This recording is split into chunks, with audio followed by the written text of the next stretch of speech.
দর্শক, ঢাকার বাইরে বাজার দরের খবর জানবো। পঞ্চগড় থেকে যুক্ত হচ্ছেন সহকর্মী হোসেন রায়হান। রায়হান, পঞ্চগড়ের নিত্যপণ্যের বাজার দর কেমন দেখছেন? অতিরিক্ত মূল্যের কোনো অভিযোগ আছে কিনা?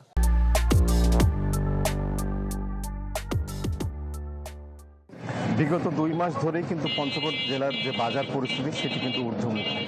বিশেষ করে সামনে ঈদ আসতেছে, সেই ক্ষেত্রে মশলা জাতীয় যে পণ্য সেটির দাম এবং পাশাপাশি পেঁয়াজ, রসুন, আদা এইসব জিনিসের দাম কিন্তু বাড়তে শুরু করেছে। আপনাকে জানিয়ে রাখি যে গত 2 সপ্তাহ আগে পঞ্চগড় জেলা সহ দেশের বিভিন্ন এলাকায় ঝড় বৃষ্টি হওয়ার কারণে, অতিবৃষ্টি হওয়ার কারণে কিন্তু সবজির যে ফসল সেটি কিন্তু ক্ষতিগ্রস্ত হয়েছে।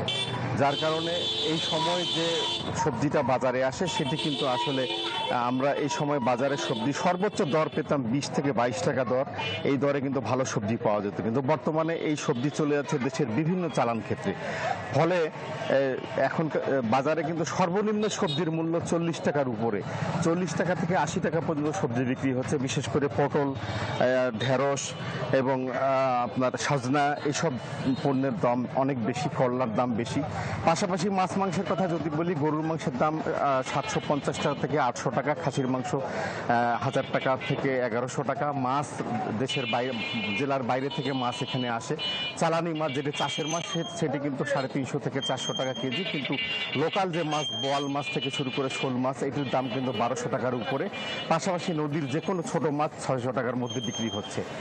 ব্যবসায়ীরা বলছে যে দুর্যোগপূর্ণ আবহাওয়ার কারণে সবজির দাম বেড়ে গেছে। আর এদিকে সাধারণ ব্যবসায়ীরা বলছে যে সব জিনিস, পেঁয়াজ, মরিচ দেশের বিভিন্ন চালান ক্ষেত্র থেকে আসে, জ্বালানি তেলের একটা সংকট তারা উল্লেখ করেছে। এবং সামনে ঈদকে ঘিরে কিন্তু ব্যবসায়ীরা, সুযোগ সন্ধানী ব্যবসায়ীরা কিছু কিছু পণ্যের মূল্য বৃদ্ধি করেছে।